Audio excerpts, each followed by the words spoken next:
Para algunos jóvenes, la guerra era una invitación. Reúnete conmigo en Corea. Pierde la inocencia y sígueme. En estas curiosas imágenes de 1950, unos pilotos americanos se preparan para una salida aérea. En unos minutos saldrían catapultados de la cubierta del portaaviones Valley Forge rumbo a sus blancos en territorio enemigo.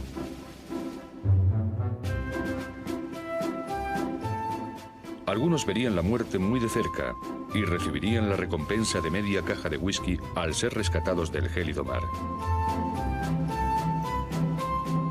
Algunos no volverían jamás a casa.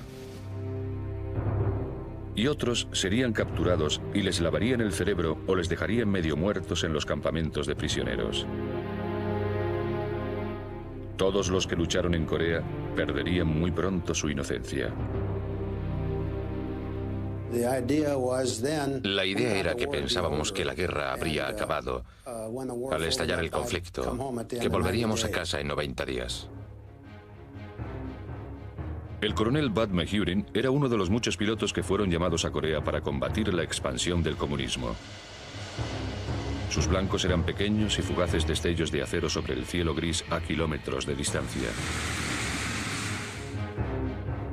Los aviadores que recibían la orden de bombardear y ametrallar nunca llegaron a saber muy bien cómo afectaban sus misiones al enemigo en el campo de batalla. Así como tampoco comprendían cómo sus acciones modificaban las grandes decisiones políticas y estratégicas que se tomaban en Washington, Moscú y Beijing. Ciertas informaciones de los archivos soviéticos no desvelada hasta los años 90 descubren la participación secreta del verdadero adversario de los pilotos. El mariscal Joseph Stalin de la Unión Soviética. Recibían recompensas secretas. Así es como se hacía. Guerras secretas. Nadie sabía y nunca admitimos que participamos en la guerra de Corea. La historia que los pilotos nunca supieron empezó cuando los norcoreanos invadieron a sus vecinos del sur en una lluviosa mañana de domingo a finales de junio de 1950. Las primeras noticias del ataque no fueron consideradas lo bastante urgentes como para despertar al general Douglas MacArthur en la embajada americana en Japón.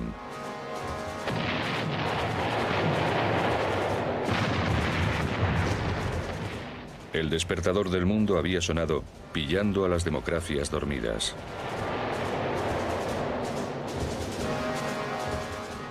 Cuando Estados Unidos y la Unión Soviética dividieron Corea por el paralelo 38 al término de la Segunda Guerra Mundial, los americanos intentaron crear en la República de Corea un modelo de democracia para toda Asia.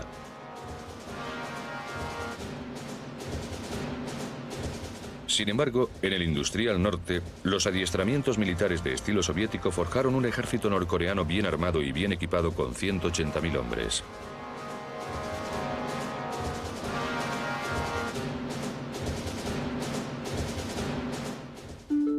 Kim Il-sung, el joven líder de Corea del Norte, estaba empeñado en reunificar a las dos Coreas y suplicó incesantemente a Joseph Stalin su permiso para invadir el sur.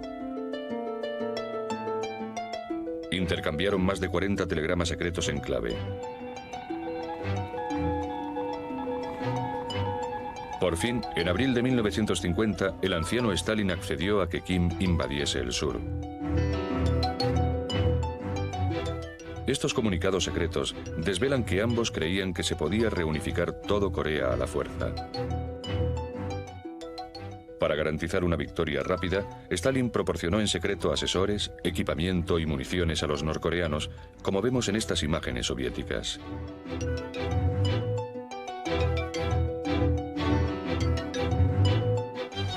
Ninguno de los dos dictadores esperaba la intervención de los americanos tan lejos de sus costas. El ejército surcoreano, con tan solo 3 años de adiestramiento por parte de sus asesores americanos, intentó en vano detener la embestida el 25 y el 26 de junio. Pero acabaron emprendiendo una retirada desorganizada. Si nos fijamos en Corea, vemos una irresponsabilidad colosal por parte del Departamento de Estado de los Estados Unidos, ya que habíamos proclamado que Corea del Sur no se encontraba dentro de nuestra zona de interés. Para impedir una ocupación total de Corea del Sur, el presidente Harry Truman ordenó inmediatamente al general MacArthur que lanzara todo el poderío naval y aéreo americano contra los comunistas.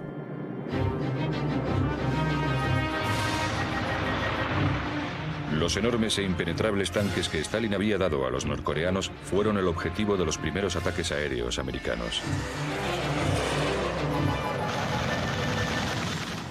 Dado que el ejército surcoreano disponía de pocas armas antitanques, los ataques aéreos eran la única opción a mano. Entonces, Truman envió tropas de tierra a petición de MacArthur.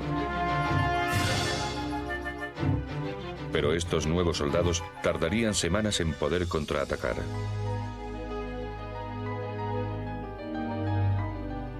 Cubriendo la evacuación de refugiados de Seúl, los pilotos de los F-82 Mustang americanos destruyeron 3 cazas Yak norcoreanos. A la luz de esta amenaza para las fuerzas aéreas de Corea del Norte, Stalin tuvo que reconsiderar sus planes. Una resolución de las Naciones Unidas volvió a unir a las fuerzas americanas y británicas junto con otros aliados para la defensa de Corea del Sur. Movilizaron a muchos pilotos, algunos de las unidades de reserva. Fue todo un shock para aquellas personas. Yo conocí a algunos muy bien. Eran jóvenes abogados, jóvenes banqueros, jóvenes que habían empezado su negocio, jóvenes universitarios, y de repente les llamaron y tuvieron que dejar a sus mujeres y sus familias, y se vieron a bordo de un portaaviones rumbo a Corea. Entre los primeros peones de la guerra secreta de Stalin se encontraban los veteranos de las fuerzas aéreas y de la marina estadounidense, como el piloto Don Engen, a bordo del portaaviones Valley Force.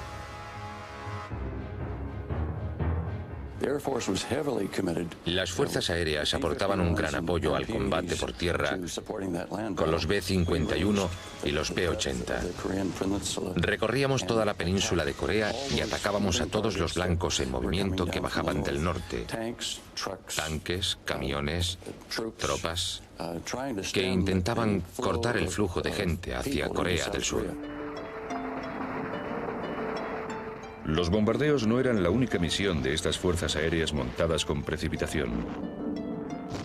Durante todo el transcurso de la guerra, los cielos se vieron invadidos de paracaidistas con equipos y provisiones, con helicópteros que rescataban a pilotos derribados, con panfletos de la guerra psicológica y con altavoces que instaban al enemigo a rendirse.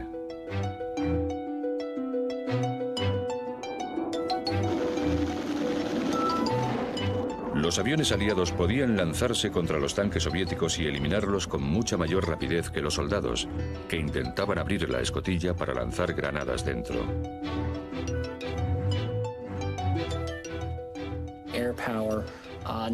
Las fuerzas aéreas eliminaron 180 tanques en un momento en el que el ejército no poseía ninguna clase de arma verdaderamente eficaz contra los tanques. La supremacía aérea demostró que los soviéticos y Kim Il-sung habían subestimado enormemente la resolución de las Naciones Unidas. Las bombas que caían sobre Corea resonaban en Moscú y Beijing. Stalin se vio metido en una guerra que no se esperaba.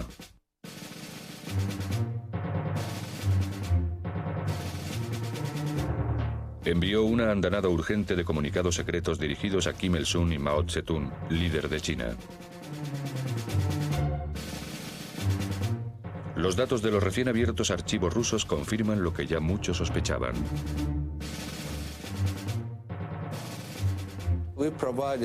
Nosotros le dimos a los chinos los aviones y los pilotos, ya que no sabían llevar los aparatos. Estaban aprendiendo su trabajo. Los pilotos tenían instrucciones de que si pasaba algo, debían suicidarse. Nunca podían decir que eran pilotos soviéticos. Pronto, la Guerra Fría se calentó. En secreto, los aviadores soviéticos habían entrado en la guerra contra sus antiguos aliados, los americanos. Con el avión más elegante, veloz y de mayor altura visto hasta entonces, los hombres de Stalin solo podrían verse frenados por una nueva hornada de pilotos en una nueva aeronave. La batalla por la supremacía aérea sobre una franja del noroeste de Corea en torno al río Yalu, y conocida como el Callejón de los MiG, sería un choque entre los MiG-15 y los F-86.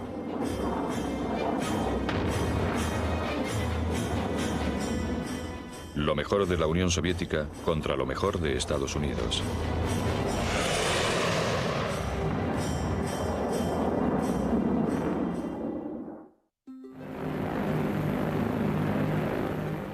El mariscal Joseph Stalin estaba asombrado por los constantes bombardeos sobre las tropas norcoreanas a finales de junio de 1950, tan solo 6 días después de la invasión.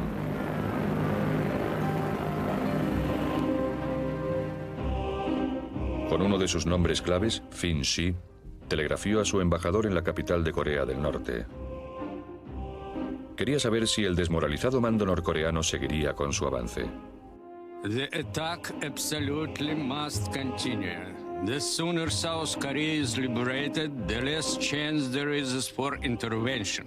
Communicate also how the Korean leaders regard the attacks on North Korean territory by American planes. El embajador soviético contestó a Stalin al día siguiente. Because of the frequent attacks by American planes on population points and industrial and military sites in North and South Korea, the political mood of the population is somewhat worsening.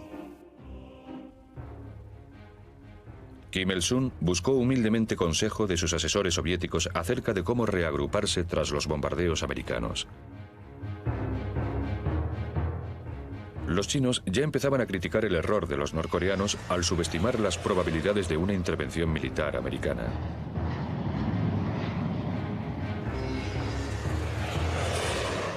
Kim veía también, como cualquier otro, que una vez empezada la guerra, era más que probable que la República Popular China se viese obligada a apoyarle.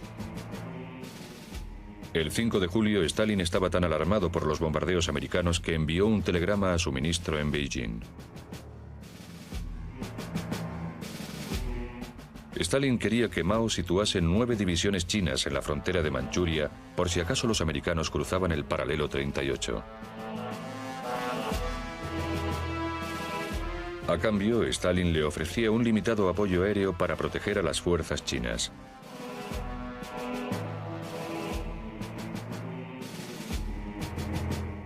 En menos de un mes, los primeros aviones de Stalin llegaron a China, en cajas y sin montar, como muestran estas imágenes chinas de 1950.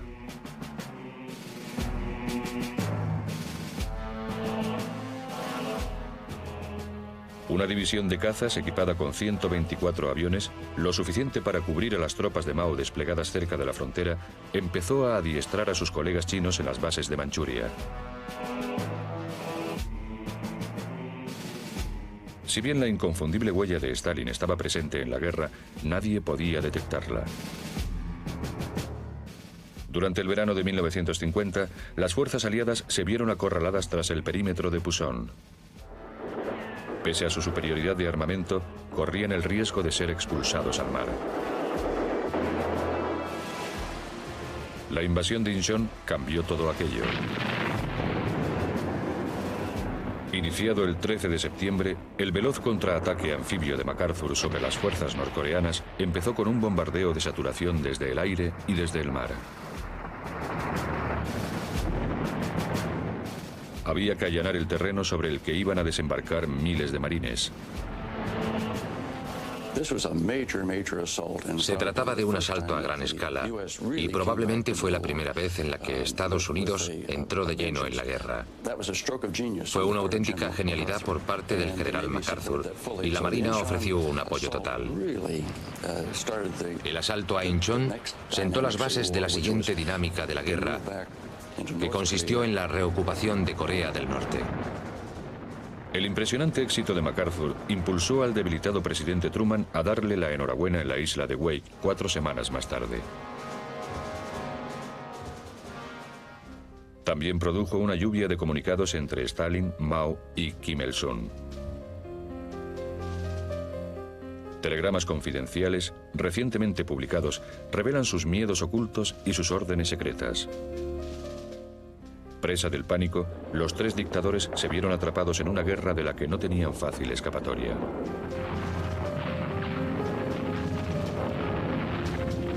A medida que las tropas aliadas iniciaron su avance sobre Seúl, 2 días después del desembarco de Incheon, Stalin ordenó a los norcoreanos abandonar el perímetro de Pusan y defender la capital de Pyongyang.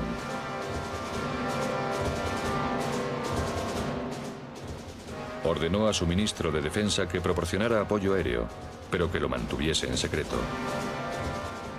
El ministro soviético, en respuesta a la petición de Stalin, le informó de que la cobertura aérea de la capital requeriría al menos una semana de preparativos.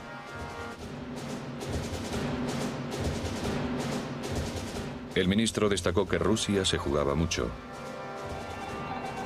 La actividad de controladores y pilotos rusos sería fácilmente detectable por los americanos, ya que hablarían en ruso. Por encima de todo, Stalin quería evitar un enfrentamiento directo con los americanos. Jamás llegaría a confirmar la orden. Los bombardeos aéreos de las fuerzas de las Naciones Unidas prosiguieron con furia. Los cazas y los bombarderos B-26 tenían orden de atacar a todo blanco en movimiento las 24 horas del día.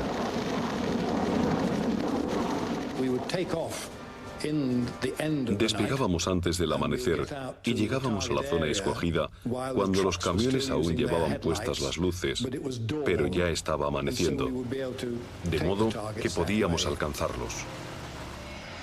Tras despegar de la cubierta del Valley Forge, los aviones de hélice y los jets se alineaban en el aire. James Holloway pilotaba un Sky Raider. Nosotros íbamos por delante, disparábamos con nuestras ametralladoras y nuestros cohetes y luego remontábamos el vuelo. Según íbamos recuperando altura, llegaban los primeros cazabombarderos con sus bombas. La sincronización era terriblemente importante. Para finales de septiembre, las bombas y las ametralladoras aliadas ya habían destruido un gran número de tanques y baterías de artillería norcoreanas, así como reducido sus reservas de combustible a la mitad. La guerra de Corea resultó eficaz en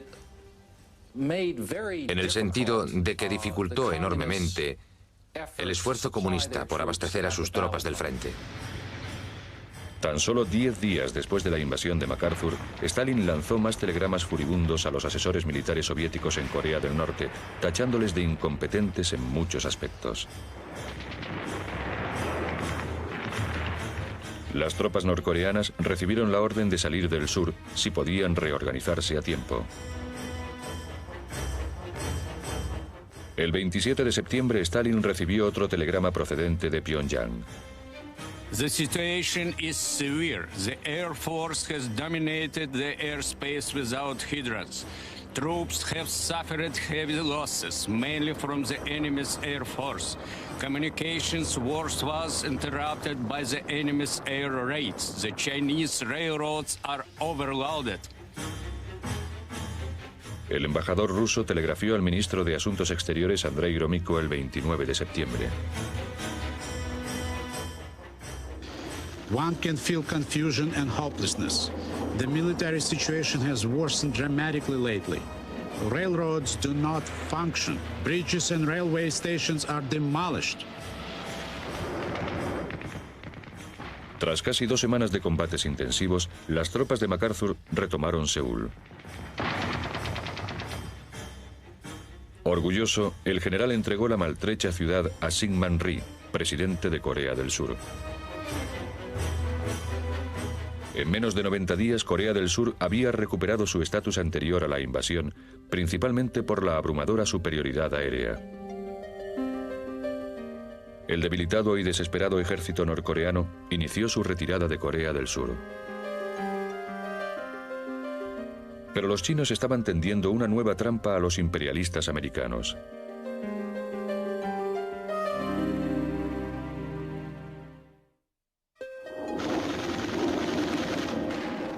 Desmoralizado aún por la implacable lluvia de bombas y balas desde el cielo, Kim Il-sung escribió un telegrama muy humilde a Stalin el 1 de octubre de 1950.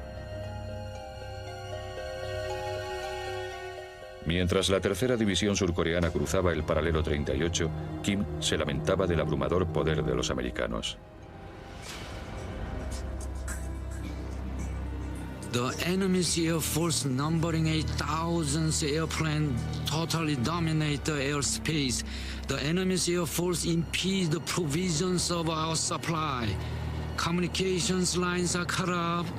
We need an appropriate air force. We need direct military assistance from the Soviet Union.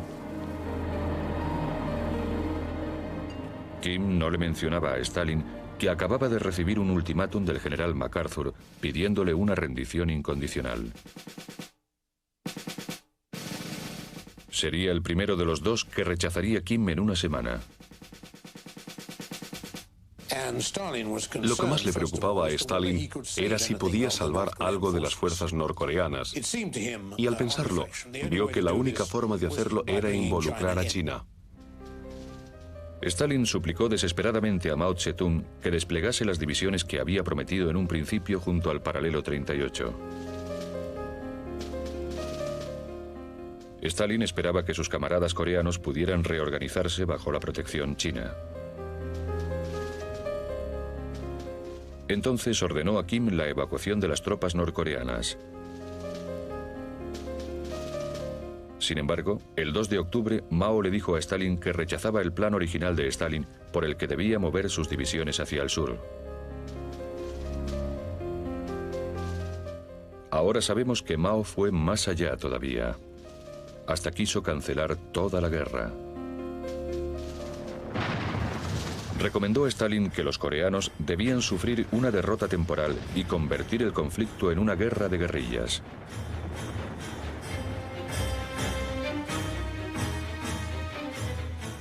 El 5 de octubre, el ministro de Asuntos Exteriores soviéticos, Andrei Gromyko, informó al embajador ruso en Pyongyang de que las tropas evacuadas podían refugiarse en la URSS y en China.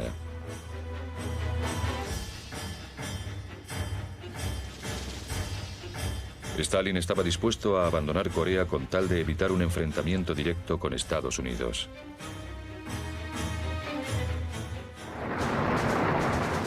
Cuatro días más tarde, Kim Il-sung volvió a suplicar a Stalin que enviase ayuda.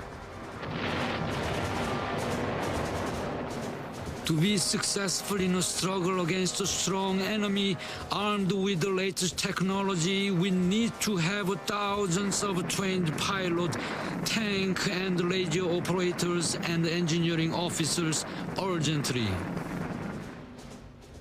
El 14 de octubre, Stalin recibió los comunicados de Beijing.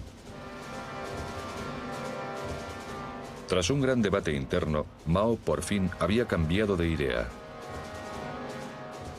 China enviaría tropas a Corea siempre que la Unión Soviética prestase su apoyo aéreo.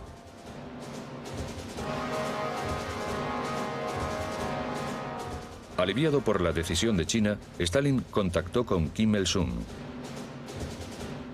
Retrase la evacuación de tropas y asesores, ordenó. Stalin aportaría los hombres y las armas que Kim había solicitado. Pero Kim tendría que arreglar algunos de los problemas de Corea directamente con los chinos. Stalin también dotaría de armamento a los chinos. Para que el acuerdo resultase económicamente viable, ambos países tendrían que firmar créditos a largo plazo con la URSS, que todavía se estaba recuperando de la Segunda Guerra Mundial. Lo que hace la Unión Soviética es financiar y adiestrar a chinos y norcoreanos para que carguen con el peso del combate. Así quedaba todo listo para la intervención de 300.000 soldados chinos disfrazados en un principio de norcoreanos, justo un mes después del oportuno desembarco de Incheon.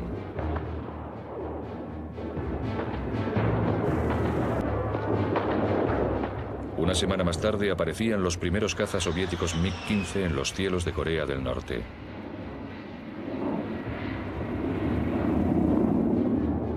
Las fuerzas de la ONU iban camino de una trampa y la guerra estaba a punto de entrar en una nueva fase.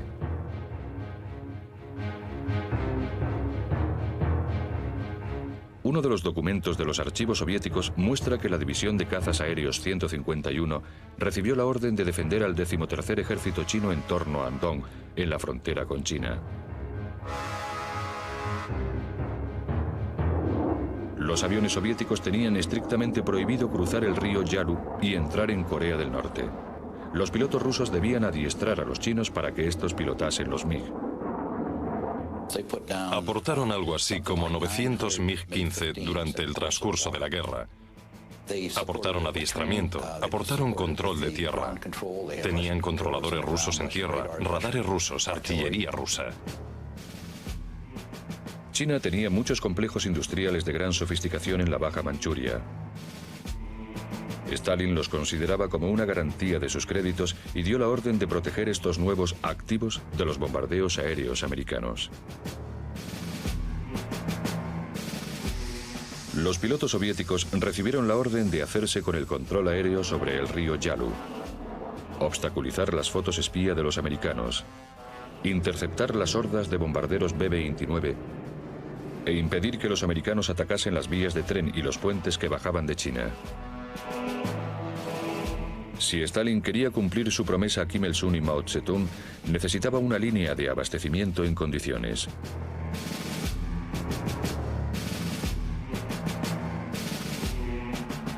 El objetivo primordial de Stalin era defender la zona asiática de la Unión Soviética con soldados y pilotos chinos, no con tropas soviéticas. Si bien los servicios de inteligencia aliados podían detectar la presencia de personal de habla rusa y china en la radio, no supieron durante muchos años el alto grado de participación soviética bajo el mando de Stalin. Las pruebas sugieren que la presencia rusa llegó a alcanzar los 70.000 hombres disfrazados con uniformes chinos. Como incentivo, Stalin concedía privilegios especiales y recompensas a los soviéticos. Para impedir que circulase el rumor de la participación rusa, Stalin insistió en ocultar el paradero de los pilotos a sus propios familiares.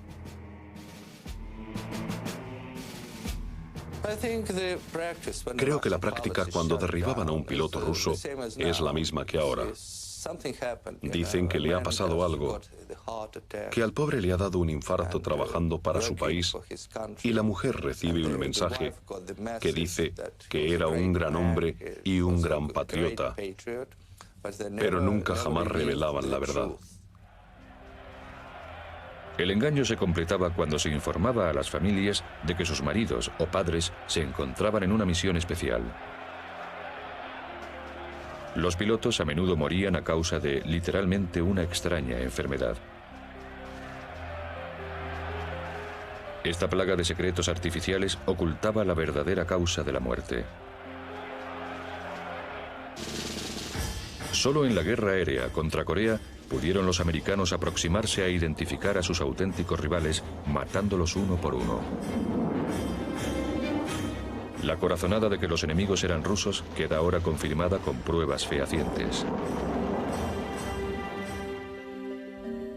Este documento escrito a mano representa el diario de combate de la primera división de cazas aéreos rusos.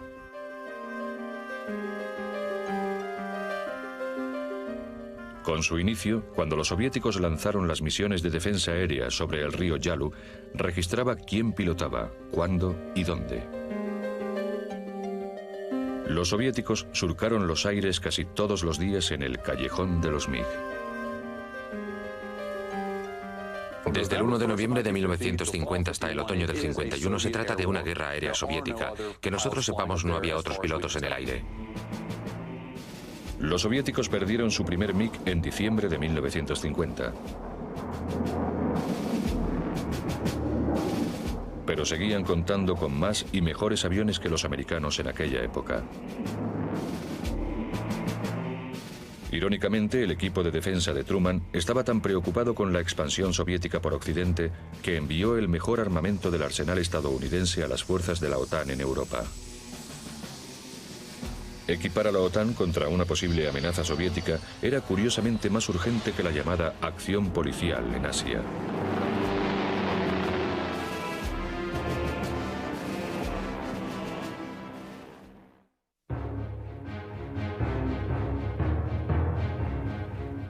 Tras meses de deliberaciones, el presidente Truman sustituyó al general MacArthur por el general Matthew Ridgway en abril de 1951. El crudo invierno de 1950 se había aliado con las hordas chinas para hacer retroceder a las tropas de la ONU.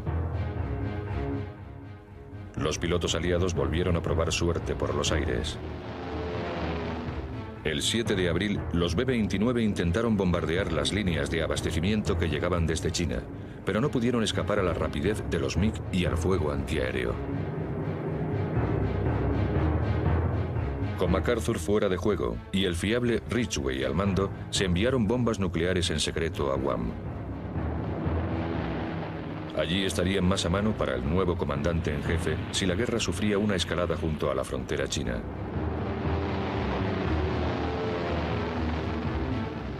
Pero incluso este amenazador plan hubo de suspenderse mientras los cielos coreanos estuviesen llenos de los MiG de Stalin. La mortífera eficacia de los MiG quedaría en evidencia en uno de los peores días para la 5ª División de las Fuerzas Aéreas estadounidenses. El 23 de octubre de 1951, 8 B-29, escoltados por 55 Thunderjets, se toparon con 50 MiG-15. 3 bombarderos fueron derribados y el resto sufrieron importantes daños. Tras el Martes Negro, los B-29 no volverían a volar durante el día.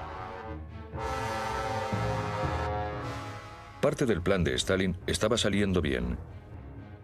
Su fuerza aérea secreta y privada defendía con éxito sus activos. Curiosamente, los pilotos adiestrados por los soviéticos dominaban los cielos en un avión impulsado por un reactor copiado de la Rolls-Royce británica. Este dato poco conocido, el paradero del motor NEN, siempre supuso una enorme vergüenza para el principal aliado de Estados Unidos.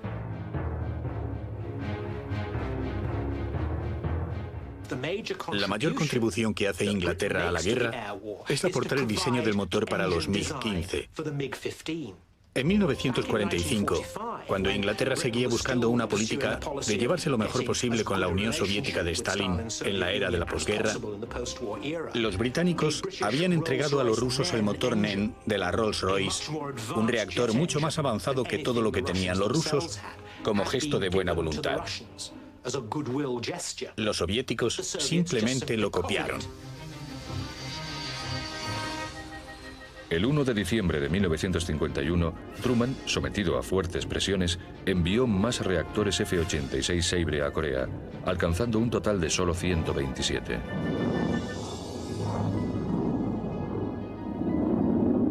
Se enfrentaban a casi 1000 MiG de los aeródromos de Manchuria.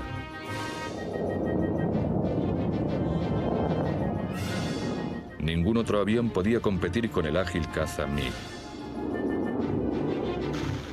Dado que el campo de batalla se había extendido a los conflictos verbales durante la primera fase de las conversaciones de paz, los pilotos de los F-86 tuvieron que intentar cambiar la situación tanto en tierra como en la mesa de negociaciones.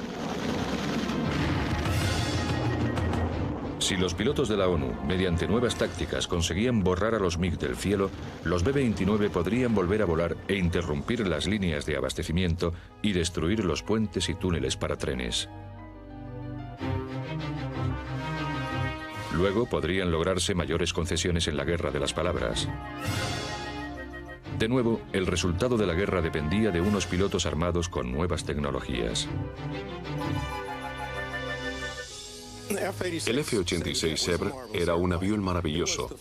Fue el primer caza de ala retrasada de éxito que tuvieron las Fuerzas Aéreas de Estados Unidos. El avión era fácil de volar. Las alas retrasadas añadían una velocidad de casi 160 kilómetros por hora a un avión originalmente diseñado con alas rectas. La cabina en forma de burbuja otorgaba al piloto una visibilidad magnífica. El F-86 podía dar giros más cerrados que el MiG a baja altura.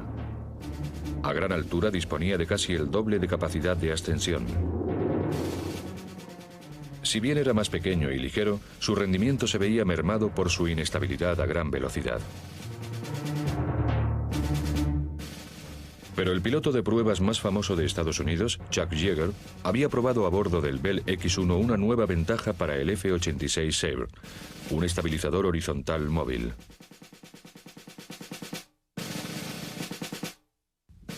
Los controles de vuelo del F-86 tenían un mecanismo hidráulico para que incluso a la máxima velocidad el piloto pudiese llevar el avión con dos dedos y controlarlo con suavidad. La hidráulica y la innovación de la cola gruesa dieron lugar a una aeronave más maniobrable. Sabíamos que podíamos girar más rápido, que podíamos bajar más rápido y que podíamos remontar más rápido que ellos. Frederick Blasey, Botas, como le llamaban todos, era uno de esos extraordinarios pilotos que tienen un sexto sentido para descubrir al enemigo. 39 ases, los hombres que derribaban a más de 5 aviones enemigos, fueron los responsables de la mayoría de los MiG derribados. Botas llegaría a los 10. Creo que hay que tener agresividad. En mi opinión, la mezcla clave en un buen piloto de cazas es tener alguna experiencia previa en táctica y la agresividad y el deseo de derribar al enemigo. Los pilotos agresivos tenían que estar atentos a la radio para descubrir dónde estaba el enemigo.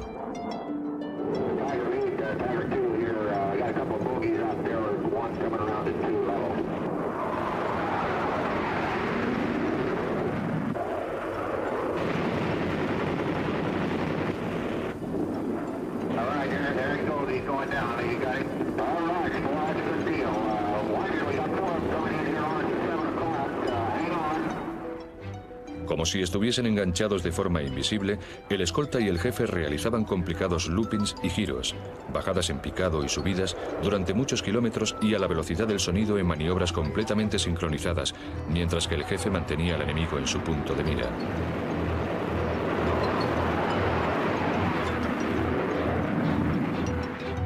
Muchos de los pilotos americanos sospechaban que sus enemigos eran rusos, pero nunca pudieron confirmarlo. Jamás capturaron a ningún piloto ruso. Predominaban los pilotos rusos y en consecuencia no veíamos a muchos orientales. Sin embargo, sí que vimos una vez, y sucedió un par de veces, que los controles del norte se confundieron y guiaron a los aviones rusos contra los orientales, de modo que los rusos derribaron a un par de sus propios pilotos, de los pilotos orientales. La confirmación llegó a través de las fuerzas de la ONU que vigilaban el tráfico de radio entre los controladores rusos y sus tripulaciones de vuelo.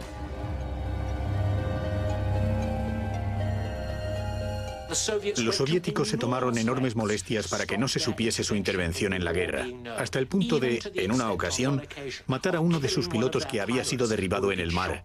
Su compañero le ametralló para que las fuerzas occidentales no pudieran recogerlo y no pudieran descubrir de forma oficial que la Unión Soviética estaba metida en la guerra aérea. Aunque fuera en una tumba de agua, había que cumplir las inamovibles normas de secreto de Stalin.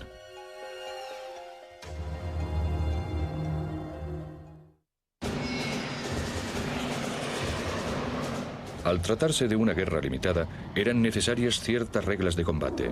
En Corea, algunas de estas restricciones resultaban tremendamente frustrantes para las fuerzas de la ONU. Una de las órdenes impedía a los pilotos de la ONU atravesar el río Yalu y perseguir a los MiG por el privilegiado santuario de Manchuria. El presidente Truman no quería luchar contra los chinos sobre su territorio. Pero los pilotos que estuvieran en combate o en plena persecución tenían permiso en teoría para cruzar el Yalu y derribar al enemigo al que perseguían. Si bien a los pilotos de la ONU no les estaba permitido pasar de ahí, a menudo lo hacían por lo que ellos consideraban razones muy válidas. Sé que algunos pilotos de las fuerzas aéreas pasaban al norte de Yalu en busca de cazas MiG, y la razón era evidente. Robas un banco porque ahí está el dinero, vas al norte de Yalu porque ahí están los MiG. Esta copia de archivo secreto de un documento de radar soviético nos indica que la tecnología rusa no podía detectar los vuelos a baja altura. Tras descubrir esto a base del método de prueba y error, los pilotos de la ONU cruzaban el río Yalu bajo los radares enemigos, atacaban a los MiG y regresaban tranquilamente a sus bases. Te concedían el derecho a la persecución. Si tenías al enemigo a tiro y estabas en pleno combate y él huía atravesando la frontera, tú podías cruzar la frontera y derribarle. Pues estiramos eso de la persecución como la goma más larga que pueda imaginarse, ya que no tenían forma de saber si les estábamos persiguiendo o no. Eso nos dio la oportunidad de cazar y estirar nuestro coto de caza hasta donde era mucho más lucrativo. Cuando los pilotos regresaban de sus misiones, los oficiales no hacían preguntas y los pilotos no decían nada. Rara vez operaban los aviadores sin apoyo. Incluso en el crudo invierno, los pilotos derribados se dirigían hacia el Mar del Oeste, donde eran rescatados por un portaaviones o por las guerrillas norcoreanas simpatizantes de los aliados. En el Mar del Oeste, unas fuerzas aliadas secretas se infiltraron en varias islas pequeñas donde adiestraron a miles de soldados anticomunistas. Un par de islas tenían aeródromos que utilizábamos no solo para operaciones de huida o escape, sino como lugar de abastecimiento de esas fuerzas. Sin embargo, algunos de los pilotos de la ONU derribados cayeron prisioneros del enemigo.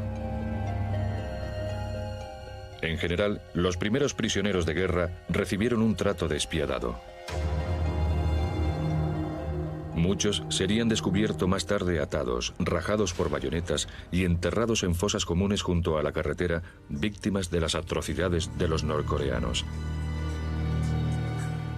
Más avanzada la guerra, todo prisionero debía ser interrogado por soldados chinos que hablaban inglés, que primero intentaban sonsacarles información táctica. Cuanto más alta era la graduación del prisionero, más intenso era el interrogatorio. Luego enviaban la información más crítica a Moscú para su evaluación. Dado que los comunistas siempre buscaban conversos que denunciaran al imperialismo americano, la mayoría de los prisioneros eran sometidos a algún tipo de brutalidad o lavado de cerebro.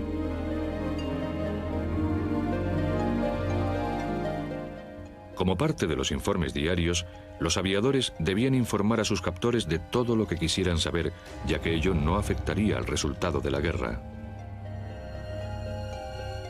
Dada su vulnerabilidad, los pilotos tenían prohibido el acceso a la información estratégica. En tierra, el general Ridgway necesitaba nuevos objetivos para avanzar en las conversaciones de paz.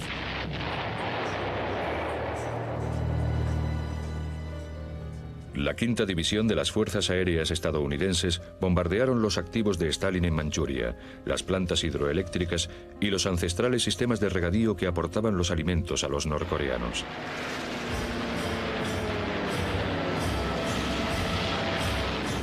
Sin embargo, los documentos secretos nos muestran ahora que los daños sufridos por estos complejos tuvieron muy poco impacto sobre la mesa de negociaciones de Panmunjom.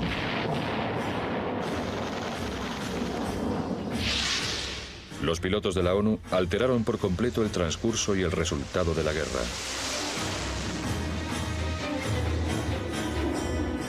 Una y otra vez permitieron a las tropas de tierra mantener sus posiciones y avanzar contra el enemigo.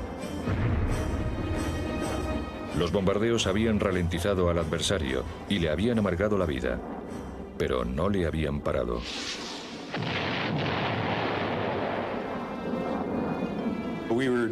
No logramos detener el abastecimiento de las tropas chinas, que era nuestra misión. Es decir, teníamos que volar vías de ferrocarril e intentar volar trenes y todo lo que pudiésemos. Y lo hicimos de maravilla, pero no fue suficiente. Quizás la historia del alférez Ken Schechter es la que mejor simboliza el valor, la habilidad y la tenacidad de los aviadores durante la Guerra de Corea. Gracias a un error del gobierno, sus logros y los de su compañero Howard Thayer casi permanecen en secreto para siempre. El alférez Schechter despegó de la cubierta del Valley Forge a bordo de un Sky Raider en una misión de bombardeo de rutina casi a finales de la guerra.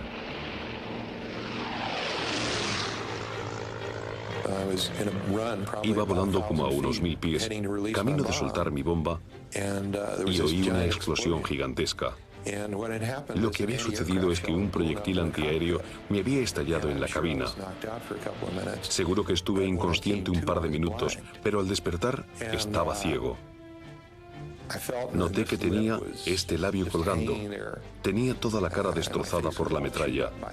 Así que empecé a gritar por radio: «Estoy ciego. Por amor de Dios, ayudadme. Estoy ciego». Al oír los gritos, Howard Thayer se puso a su lado y le pidió a Schechter que moviese las alas para poder identificar el aparato. Schechter respondió instintivamente.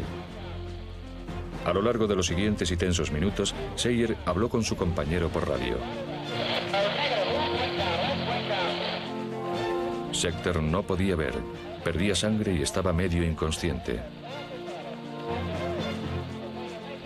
Unidos como escolta y jefe, Thayer guió a Schechter fuera de las nubes y hasta una pequeña pista de tierra en Corea del Sur que ya habían sobrevolado antes.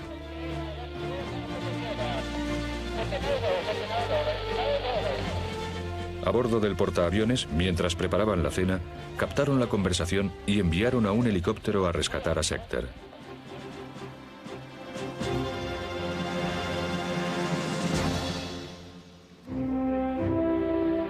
A bordo del Constellation, Ken Schechter recibió por fin su condecoración en 1995.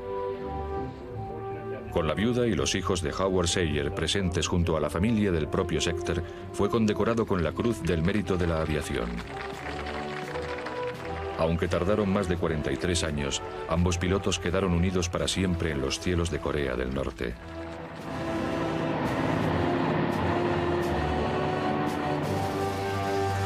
La guerra aérea secreta de Stalin consiguió uno de sus objetivos: manipular a los chinos para que se enfrentaran a los americanos en suelo coreano.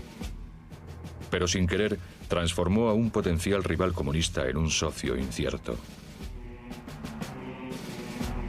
China saltó a la escena mundial, armada ahora con la tercera fuerza aérea del mundo. En Rusia, Stalin no viviría para ver los resultados de la guerra secreta que había iniciado hacía 3 años.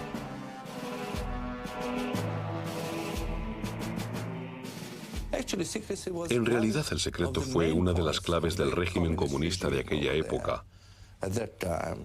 Y en cierto modo, hasta resultaba agradable, ¿entiende? Participábamos en algo muy secreto y a todo el mundo le encantaba. El legado de Stalin, la plaga de los secretos, dejó a casi todo el pueblo soviético en peores condiciones que antes de empezar la guerra de Corea. Ahora, controlada por alianzas de mayor poder como la OTAN, la Unión Soviética se veía también rodeada por las incipientes democracias de Japón y Alemania. Pocos rusos sabían de la apuesta de Stalin en Corea, ni de su fracaso. Mientras desfilaban ante el cuerpo de Stalin, pocos sospechaban que se había puesto el primer clavo en el ataúd de la Guerra Fría.